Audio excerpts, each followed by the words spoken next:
Steven, on vient de faire l'essai de la 208 GTI. Exact. Bon, on peut dire que globalement la voiture était plutôt satisfaisante. Côté extérieur, elle t'a plu. Et côté moteur, côté direction, bah, à toi de nous dire. Hein.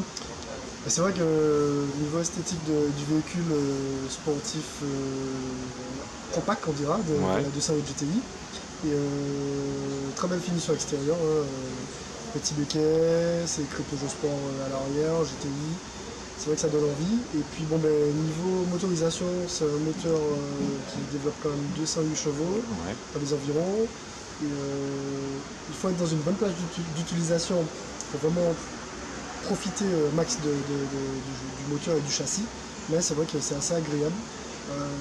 Le volant est assez petit de façon à avoir une meilleure maniabilité de l'auto, et dans le signeux et tout, franchement le véhicule répond assez bien à nos attentes. À nos attentes. Voilà. Après on a vu que l'intérieur c'est assez épuré, c'est vraiment un véhicule de sport par définition. Exact. Alors il est signé avec une petite piqûre rouge qui est très jolie. Et mais c'est très épuré, il n'y a pas de commande inutile en fait. Hein. Non, c'est vrai que le tableau de bord est assez simple, assez épuré, comme tu as dit, et il y a juste ce qu'on a besoin, quoi, donc les tours minutes, la vitesse, l'essence, et puis bon, c'est vrai une petite couche rouge de l'intérieur, que ce soit portière ou sur les tableaux de bord, et petit GTI sur le volant. Non, Peugeot a fait une très belle auto. Je dirais en voiture compacte et sportive pour les jeunes. Tout à fait. Donc un véhicule qui marche bien, il faut la monter un peu dans les tours pour avoir vraiment la quintessence, on va dire, de ce qu'elle peut apporter. Exact. Et en même temps, on a vu qu'elle chassait un peu de l'arrière, hein, de temps en temps. Ça reste le châssis Peugeot, hein, qui est assez joueur de l'arrière. Maintenant, c'est pas assez désagréable, mais il faut savoir que faut anticiper de façon à ne pas être surpris sur un appui assez long et puis que le véhicule part solo. D'accord. Bon, le reste, on le dira sur l'article. On parle un petit peu de ta saison. Déjà, bravo, parce que tu es champion de Martinique. Oui, exact. Même si c'est pas encore officiel, c'est ça? C'est ça. Donc là, il y avait une course qui devait se... Le dernier rallye devait être prévu pour le 2 décembre. Et en fait, ça a été annulé. Donc nous avons remporté, Thomas et moi, tous les rallyes de cette année. Donc en principe, on attend que ça soit officiel, mais nous avons un nouveau titre de champion de la Martinique 2018. C'est fabuleux, puisque c'est une victoire d'équipe. Hein, c'est grâce au team, grâce aux gens et à la personne qui s'occupe minutieusement de la voiture. Et puis au team, durant toutes les courses, que nous avons obtenu cette nouvelle victoire, qui pour moi est une victoire d'équipe avant tout. Oui, parce qu'on a vu que la voiture n'est jamais sortie de la route, déjà ça c'est le pilote, bien sûr, mais c'est aussi le réglage, c'est aussi la mécanique. La voiture n'est jamais tombée en panne, donc c'est quand même des atouts considérables qui amènent vraiment, qui permettent d'arriver dans les 3 premiers, généralement, d'un championnat. Nous n'avons pas le véhicule le plus rapide du plateau, le plus gros véhicule non plus, mais on se débrouille bien avec, comme je dis, un bon entretien, une bonne équipe globale.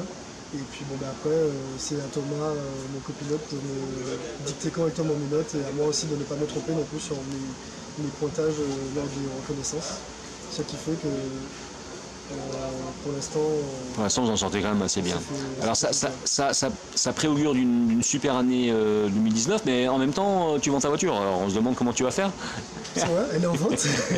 Oui, elle est en vente. Bon, maintenant... elle n'est toujours pas vendue, hein. Donc si l'auto n'est pas vendue, on continue avec la voiture, elle ne change pas plus que cela. Hein.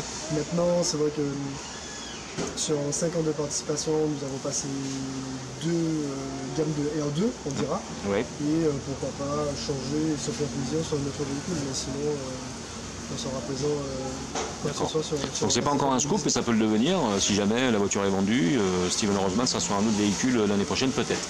C'est ça. En tout cas, nous, on te remercie vraiment. Tu nous as fait passer des moments extraordinaires. On a vraiment pris du plaisir au bord des pistes.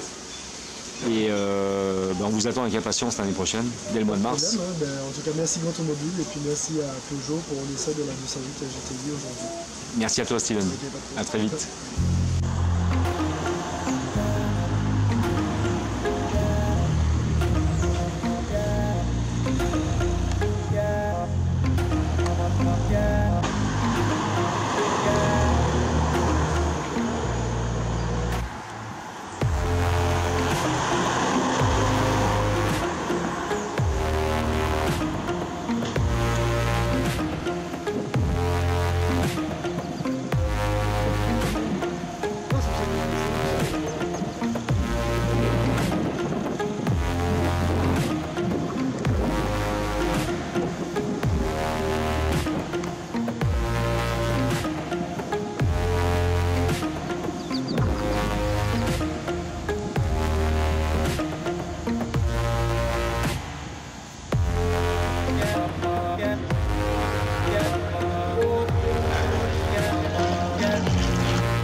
yeah.